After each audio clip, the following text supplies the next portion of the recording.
Bueno, esto es una reunión motera con toda la gente de los... son MCs, la gran mayoría, y es una reunión de quinto i tapa. Que no contes que no pengen morts si són 4 dies en duguem ben pocs.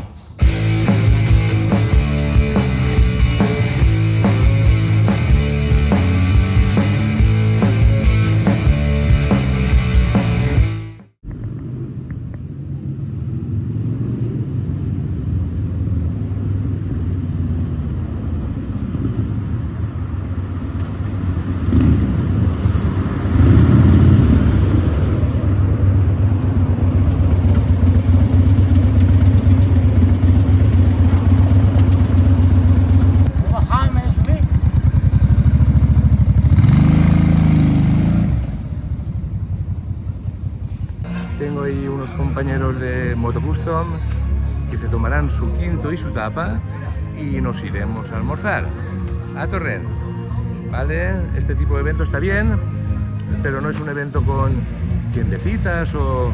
es un evento de mundo chaleco, quinto y tapa y buen rollito motero. Ahí lo dejo, es lo que hay.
Iremos a almorzar tranquilamente, míralos.